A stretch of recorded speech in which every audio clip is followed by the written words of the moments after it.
Olá, gente. A gente está aqui com a doutora Joane, que é nutróloga, e ela veio falar aqui sobre um tema que a gente está finalizando agora, sobre emagrecimento, né? Que é um tema super relevante para a maioria das pessoas. E a gente quer ajudar quem quer emagrecer a entender os processos, né, na área médica. Então, muitos pacientes vão para o nutricionista, outros vão para o educador físico e, enfim, cada um trabalha na sua área específica. E hoje eu vim buscar, junto à doutora Joane, qual o conhecimento que a gente precisa em relação à área médica no manejo dos pacientes que querem emagrecer, tanto os que estão com obesidade quanto aqueles que estão no sobrepeso ou aqueles que querem melhorar o percentual de gordura, enfim, né? Obrigada, doutora Joane, por estar aqui. Eu que agradeço o convite para a gente poder vir falar um pouco sobre esse tema tão importante, né? E que, assim, que tem um grande peso na sociedade em todos os sentidos, de preconceito, de questões relacionadas ao processo de saúde e doença. Então, assim, é um tema que precisa ser falado. Ele precisa estar aí a todo vapor para que a gente possa cuidar realmente dessas pessoas que precisam disso. E, ultimamente, a gente tem abordado muito a obesidade como uma doença, né? E mudado um pouco esses paradigmas de julgamento, de tudo. Como que a gente consegue ajudar o paciente de uma forma diferente hoje em dia, né? Você quer falar um pouquinho mais sobre esse processo de adoecimento, né, que gera a obesidade? Assim, por muito tempo, a obesidade foi só considerada como uma condição de uma desregulação alimentar em que tinha o superávit e aquilo começava a ser estocado. A partir do momento que a gente entende toda a fisiopatologia desse processo, ou pelo menos está entendendo uma boa parte disso, a gente vê quanto que ele é sistêmico, quanto que a geração de obesidade ela vem de diversos fatores diferentes. Porque muitas vezes essas pessoas são taxadas com preconceito, de que assim, ela não consegue porque não quer, é preguiçosa, não tem vergonha na cara. Então, quando a gente entende que isso é uma doença, e uma doença crônica, a gente também trouxe mais empatia, trouxe mais cuidado para essa pessoa que vai passar por um tratamento de obesidade. Porque ela tem uma sensação de culpa muito grande. Acho que vocês devem ter abordado com o psicólogo quanto que isso é importante estar trabalhando para o sucesso do tratamento desses pacientes. Então a gente traz essa nova informação de que a obesidade é uma doença grave que está ali na raiz, né, de diversas outras patologias. Se a gente for pegar, por exemplo, as principais causas de mortalidade, doenças cardiovasculares, infarto, AVC, diabetes, doença renal crônica e as próprias neoplasias, a gente vê que ela está lá como uma das raízes, né, como uma das causas, ou pelo menos auxiliando esse processo de doença. Então a gente tem que dar uma atenção mais especial a isso. E o que tem mudado no entendimento assim, da fisiopatologia da obesidade? Como doença inflamatória? Exatamente. O que acontece? A gente tem aí, tem as questões relacionadas ao aumento da ingesta, ao aumento de alimentos ultraprocessados que foram aumentando no decorrer dos anos. Então o que a gente vê assim, as pessoas estão comendo mais e com uma qualidade pior. Muita facilidade, né? Muita facilidade. De pegar alimentos assim ultraprocessados. Então, assim, o consumo de alimentos in natura diminuiu muito. A vida corrida, eu como mais rápido se eu for ali naquele local e assim, eu vou diminuindo o consumo de vegetais, de frutas, e isso vai tendo um impacto metabólico no organismo.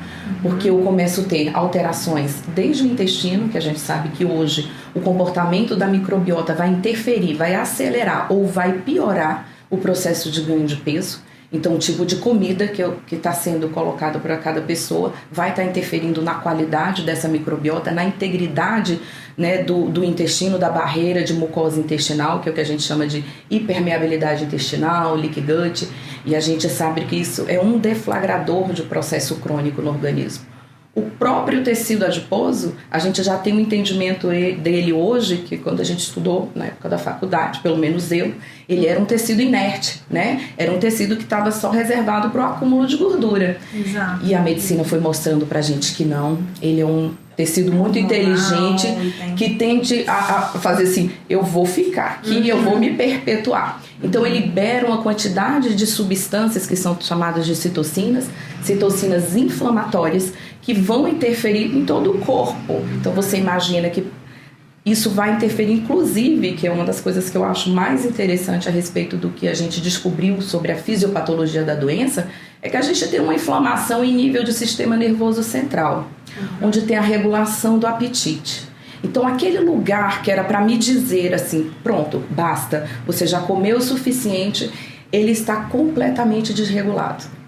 Então eu tenho um centro da fome que não me diz mais a hora correta de parar. Interessante, né? É muito interessante, porque o que acontece? Eu lembro de um colega médico que chegou assim, Jô, mas o tratamento é muito simples, é só a pessoa diminuir a comida, né? Mas esse diminuir a comida tem implicações sistêmicas que a pessoa não consegue. Ele diz, eu não consigo. E todo mundo que quer emagrecer precisa de remédio, já que tem uma fisiopatologia um pouquinho mais complexa do que a gente imaginava antes, né? A maioria vai precisar, principalmente aqueles que já passaram por outras tentativas, que vai e volta, perde peso, faz uma dieta da moda, perde peso, mas aí volta para o reganho de peso. A maioria das pessoas que estão no IMC classificado como obesidade, provavelmente vão precisar de alguma medicação para auxiliar, porque sozinhos eles não vão conseguir.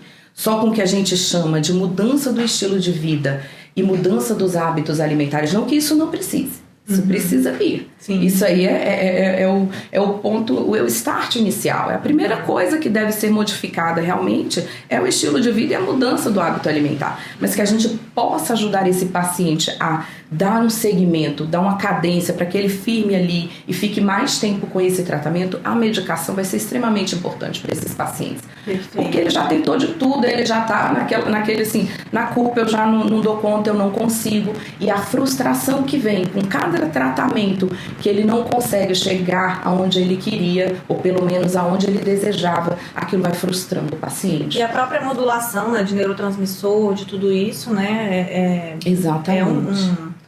Um mecanismo que pode ser explorado, né, na área médica para ajudar o paciente, e né? Que já explorado, que ele tem né? estudo, Algumas medicações estão voltadas para isso, para a regulação em nível de sistema nervoso central desses neurotransmissores que estão desequilibrados. Uns vão precisar mais de serotonina, outros de dopamina. Então a gente vê que dependendo do perfil de compulsão alimentar do paciente, é mais doce. Então a gente já sabe que tem um perfil que está precisando mais de serotonina.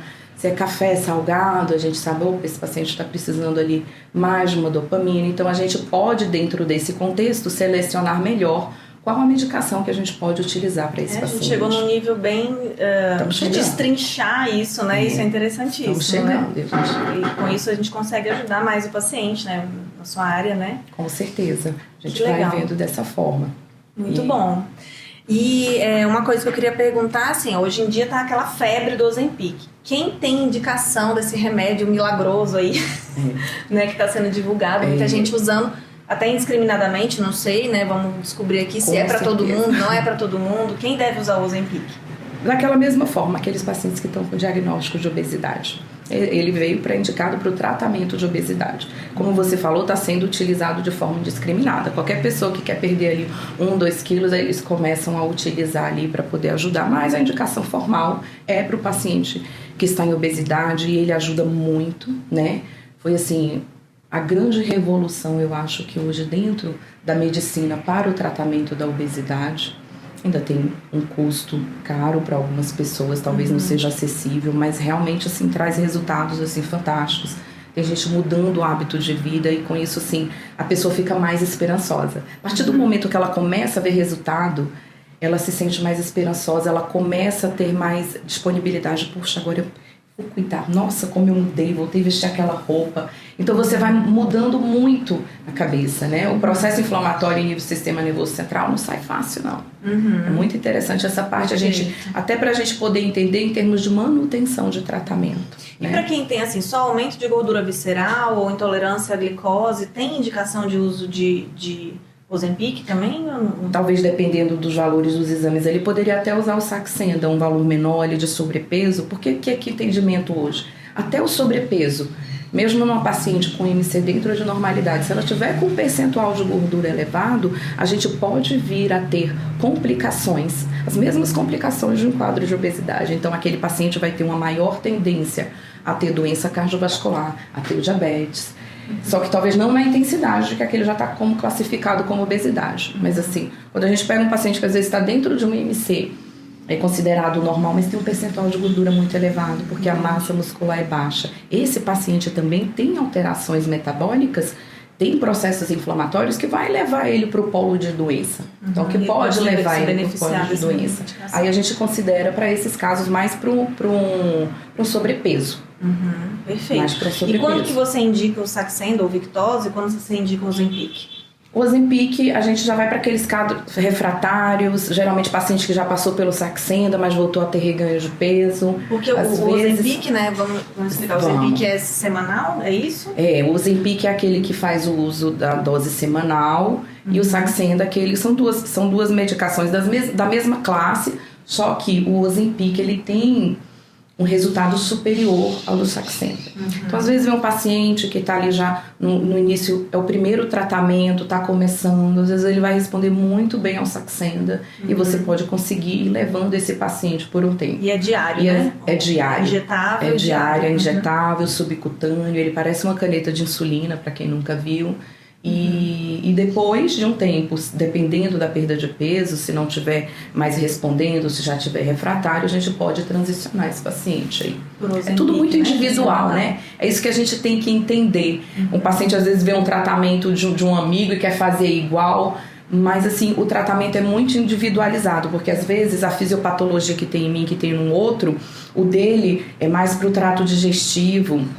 O meu é mais por processo inflamatório que está no tecido adiposo ou que está em nível de sistema nervoso central. Então, assim... Fora que, como para qualquer medicação, tem pacientes que têm contraindicação, né? Então, assim, não é para ser tomado indiscriminadamente. Não pode, médica, tem que ter orientação. Vem os efeitos adversos, o manuseio daquilo ali, tem que ser monitorado por um médico. Quais são os efeitos adversos mais comuns? Os efeitos mais comuns são muita náusea.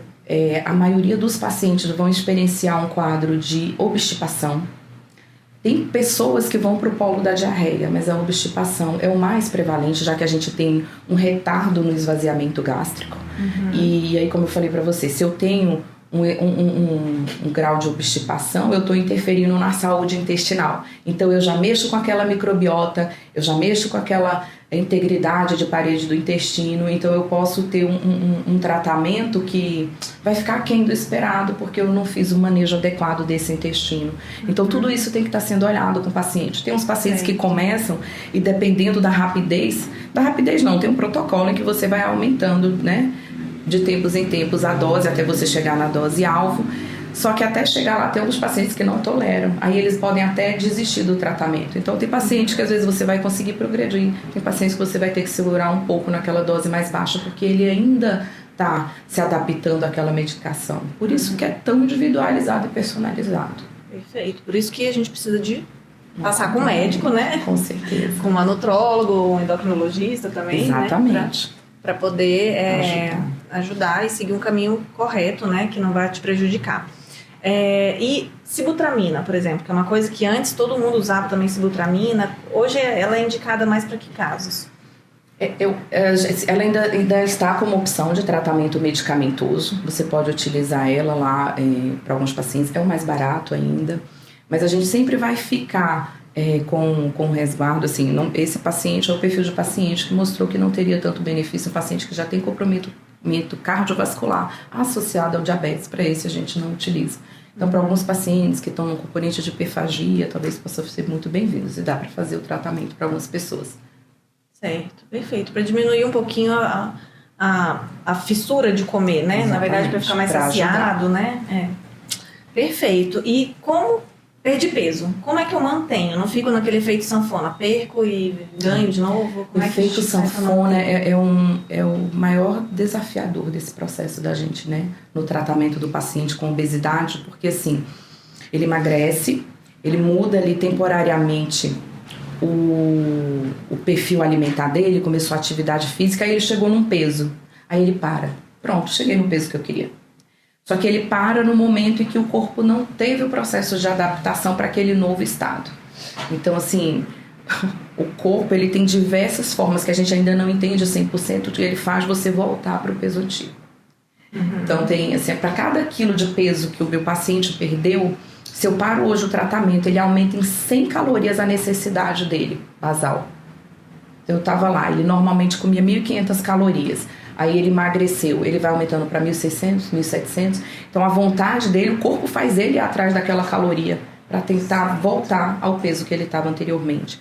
Então eu digo sempre para o meu paciente. Então eu digo sempre para o paciente assim, quando a gente chegar no peso, a gente vai ter o dobro ou o triplo do tempo para tentar manter na estabilidade aquele peso ali, para não ter um reganho. Porque toda vez que eu tenho um efeito sanfona, eu vou e volto, vai ficando mais difícil. Eu vou tendo fibrose daquele tecido adiposo, ele vai meio que ficando cicatricial e vai ficando cada vez mais difícil o processo de emagrecimento. Então, o paciente tem que entender que a partir do momento que ele começa um tratamento, principalmente aqueles que estão na condição mais grave, uma obesidade já refratária, já tentou outros tratamentos, provavelmente, para algumas dessas pessoas, o tratamento vai ser para o resto da vida.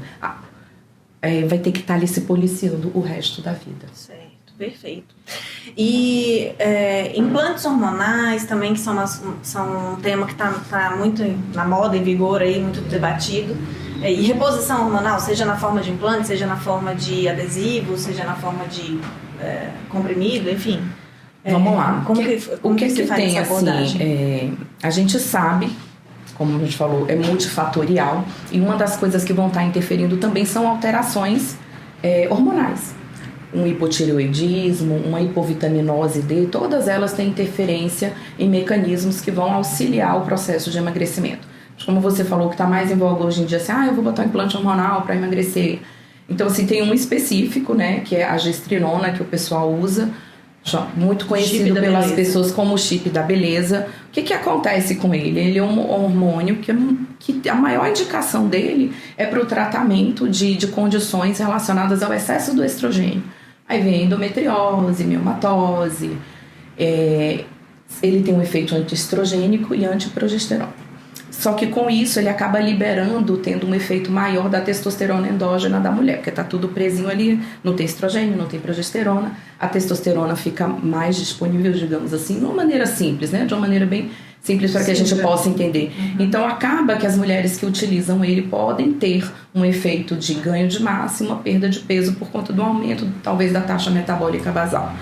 Mas ele não dá para usar numa pessoa que está acima do peso, não está em sobrepeso. Porque sabe o que vai acontecer? Ele é anabólico, ele estimula o apetite. Então, algumas pessoas às vezes utilizam ele achando... Não dá para utilizar em quem está acima do peso. Se a paciente está magra, tem a condição metabólica, pode ser utilizado. E aí vai ter que ser uma discussão com o médico, ginecologista, vai ser isso. Mas não com o intuito de emagrecimento. Ele não é usado com esse apetite. Aumenta o apetite. Então é bom para quem já faz atividade física já intensa, e tem a indicação e tem a indicação patológica para isso, né? Pra gente não entender, eu posso usar ele então para emagrecer. Não vai. Entendi. Né? Ele tem um efeito colateral, mas principalmente para algumas pessoas. Mas para quem tem esse desbalanço do estrógeno, né? Exatamente, para essas condições daí. Daí vem a testosterona. Eu tô com a testosterona baixa. Para homem, em casos em que ele tiver no hipogonadismo, e geralmente quem está em obesidade tem hipogonadismo, porque o aumento da insulina basal faz com que a minha testosterona caia, do homem, digamos assim. Então, para o tratamento masculino, pode ser, dependendo de cada caso, dependendo da avaliação, que a utilização de uma reposição temporária de testosterona possa auxiliar a acelerar a perda de peso. Para a mulher, não. A mulher não usa testosterona? Não usa porque ela vai aumentar o apetite dela. Eu tava doida pra usar uma testosterona aqui pra ver se eu Aí eu ficava forte. Meu mundo caiu. Meu mundo caiu. Nessas mulheres que estão ali acima do peso, que estão sobrepeso, naquele momento, não é o melhor momento. Certo. A gente pode pensar lá na frente, se tiver indicação, e você fazer a reposição, se tiver outras condições associadas, que a gente sabe que são as condições que têm indicação de reposição de testosterona. Mas para um emagrecimento, minha paciente está acima do peso, está em obesidade, está em sobrepeso, esse não é o melhor momento. Primeiro, se tiver indicação, mas minha testosterona está baixa, eu tenho sintomas dessa testosterona baixa, eu estou tendo repercussão, primeiro tem que emagrecer. Quais são os sintomas? Geralmente para a mulher vai estar relacionada com perda de libido, né? Então a principal indicação hoje formal para a mulher é perda de libido. Só que a reposição é feita tópica, é feita... Aí depende da experiência de cada médico e depende de como a mulher vai desejar fazer, né? Então é mais perimenopausa ou não? Geralmente vai ser mais perimenopausa. Certo. Geralmente vai ser mais perimenopausa mesmo. E aí, assim, só que o que passa é porque, assim, realmente melhora muito o nível de energia, na mulher que já está mais magra. Pode aumentar a massa muscular, então, mas tem que ser tudo muito bem avaliado. Bem planejado, e aí, bem indicado. como tem essa melhora a disposição, melhora a libido, então todo mundo acha que todo mundo quer usar, né? Deve ser mesmo. Maravilha, que bom. E tem as questões hormonais aí da mulher, que quando chega realmente na menopausa, ela precisa. Hoje a gente tem que entender assim, menopausa não é causa de câncer. Ou a reposição hormonal na menopausa, ela não causa câncer. Ela deve ser conduzida. Sim. Hoje as mulheres aí na faixa de 50, 50 e poucos anos estão no auge do seu trabalho, estão no auge da vida, às vezes, de trabalho, e experienciar um climatério, um pré-climatério ali, ou até mesmo uma menopausa. Sem energia, sem libido, taxa metabólica cai, elas engordam. Doutor, eu sempre fui magrinha, agora eu tô engordando e esse peso não vai embora. Eu perdia com facilidade. O que tá acontecendo ali? Aí a reposição hormonal, com estradiol, com progesterona, se for o caso, testosterona, se for o caso, tudo bem analisado. Então, a mulher que tá em menopausa, ela vai precisar, né? É a névoa mental que fala aquela confusão. Aí, geralmente, eles estão indicando fazer a reposição hormonal por 10 anos, até ali para... Mas eu já vi muitas pacientes utilizando mais do que isso. Já vi pacientes chegando no consultório com mais tempo do que isso. Eu acho que a gente está tendo uma mudança mesmo e está... novos conceitos, está sendo mais seguro fazer a reposição hormonal. Eu vou fazer tópico, eu vou fazer injetável, eu vou fazer subcutâneo. Aí vai depender da experiência, do expertise do médico, vai depender das necessidades da paciente. Tudo isso tem que o paciente vai ser monitorizado, né? Vai fazer os exames, marcador tumoral, vai fazer todo acompanhamento. Tem que fazer toda a avaliação prévia. Tudo isso aí tem que ser feito, toda a avaliação prévia. Perfeito. Gostei muito. Eu acho que era o que a gente tinha para conversar hoje com a nossa médica, entrevistada do dia. Espero que vocês tenham gostado e a gente fica aqui à disposição. Muito obrigada, doutora Joane. Quem quiser marcar consulta com você, como é que te acha? Tem no Instagram, doutora Joane Araújo, ou pela clínica Vir Instituto, também tá lá no Instagram. Perfeito, que é aqui no Biosfere, né? No Biosfere, somos vizinhas. Maravilha, obrigada.